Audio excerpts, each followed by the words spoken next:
Ready? Ready! I brought a bunch of different colored markers to take notes with and everything! Alright, the term of the day is acute psychotic episode.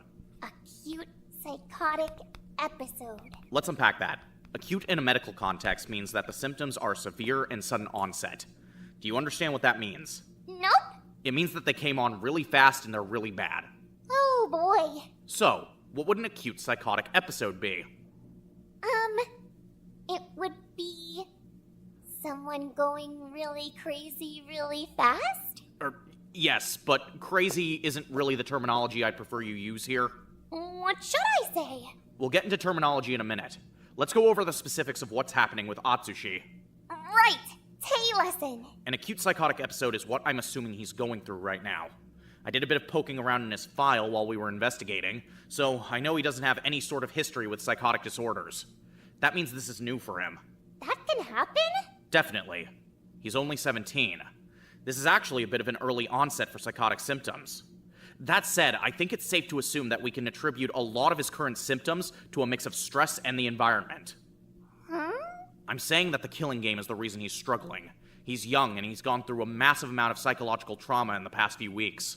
Having a psychotic episode like this isn't really out of the question.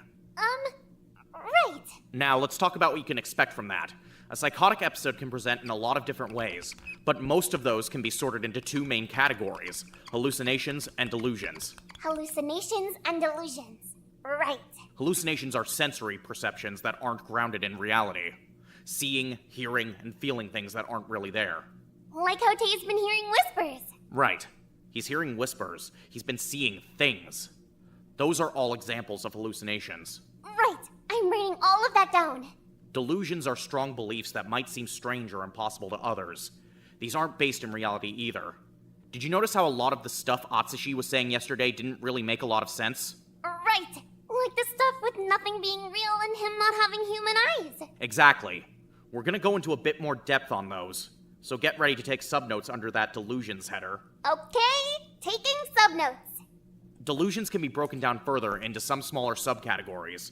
Firstly, paranoid delusions. Someone experiencing paranoid delusions might think that others are out to harm them in some way. For example, they might think that someone is spying on them or trying to kill them. Paranoid delusions. Okay. From what I could tell during the trial, Atsushi's delusions weren't really falling under this category. After the trial, though, he was acting a lot more distressed.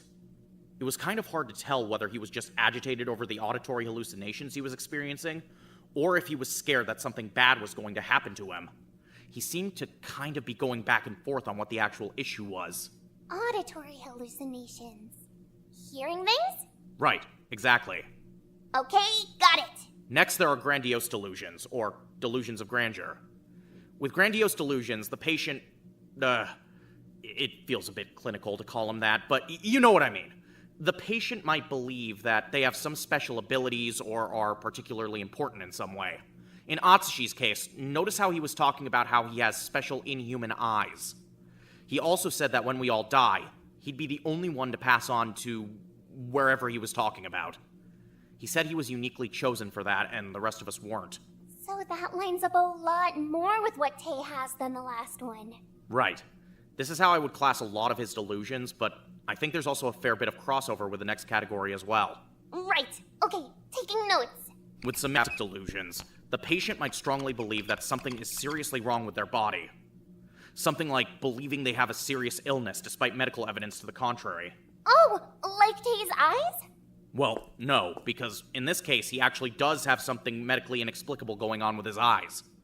In his case, I'd pay more attention to the way he talked about his blood.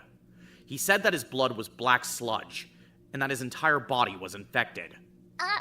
Actually, Doctor, I have a question. Yes? You said his eyes didn't count as a somatic delusion because he really does have a problem with his eyes, but how do we know that any of what he said is a delusion at all? I mean, if his eyes are real, and if Monomoko is real, can't it all be real? Well, for the sake of the lesson, let's set that argument aside and come back to it later. If nothing else, we know for sure that at least part of his experience is delusional. We know his blood isn't black sludge. We both saw it. Right.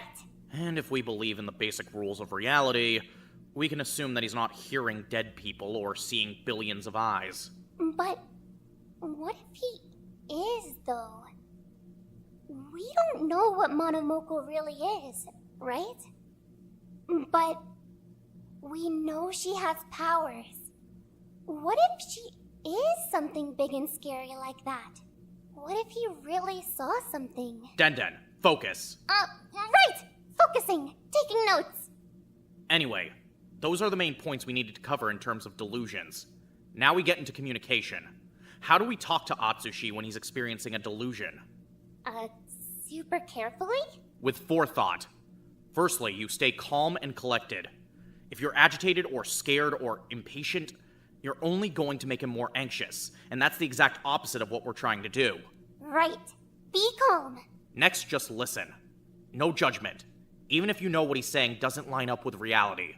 Just telling him he's wrong or telling him he's delusional isn't helpful. Listen to what he's experiencing and acknowledge that for him, it's extremely real. Right. I can do that. Arguing with him is going to make him defensive, and then he's not going to trust you, and then he's not going to talk to you. Just tell him what you're experiencing and let him process it. Can I have an example? Let's say I'm Tay, and I'm telling you that I'm seeing a billion eyes. Then I tell you I'm not seeing anything. Okay, writing that down. Focus on what he's feeling. Imagine how you would feel if you were experiencing what he's telling you about. You'd be terrified. Respect that he's terrified when you're talking to him. Acknowledge how he's feeling. Right! I'm really good at that, I think. You are. You're a very empathetic person, Den. Thanks, Doctor! Alright, another important factor. You need to be aware of any potential risk he poses to himself. I don't think he's much of a risk to others at all, but he's a massive risk to himself. If you notice him having trouble, make sure the environment is safe and that there's nothing he can do to cause harm to himself. If he's telling you that he intends to cause harm to himself, do everything in your power to dissuade that. Ideally, this is a situation where you'd get actual help, but we're all we have in here. Got it. Focus on making sure he's comfortable. Get him whatever he needs. When he was struggling last night, I just had him sit down and gave him some water. That seemed to help a bit. Comfortable. Okay, I can do that. It might also help to present him with some kind of distraction, but read the room. If he's clearly not in a place to be distracted, don't bother. If he's just getting a bit uneasy, redirect his nervous energy. Offer something to do. Ooh, I can definitely do that. Above all, if he's really struggling, get me. Right. Atsushi is our responsibility right now, okay? I know that's not ideal, but that's how it has to be. Prioritize him. Well, I'm honestly kind of worried about that, Doctor. In what regard? Well, it's just... You're working really, really hard. I don't have any other options. This is how things need to be for now. In a perfect world, I wouldn't need to be juggling so many patients, but this isn't a perfect world. We don't have any other options. I can't just let people run around sick and dying because I need a break. Then, I'm glad I can help make it a little easier. Thank you, Den. Really, it's a big relief to have you around. Happy to help! Good attitude. Do you have any questions before we wrap up? Let me look at my notes. Oh! I have a suggestion! Suggest away. I think we should write down the stuff Tay says. I feel like I'm gonna have trouble keeping track of everything he believes in. But I want to be able to keep up with what he's going through. Stuff like the eyes and the ink and the bells and all that. I want to write it all down. That's a fantastic idea. We should get our own file going. Clearly the facility files are lacking. We can update them ourselves. Good initiative. Any other questions before I head off to go check on him?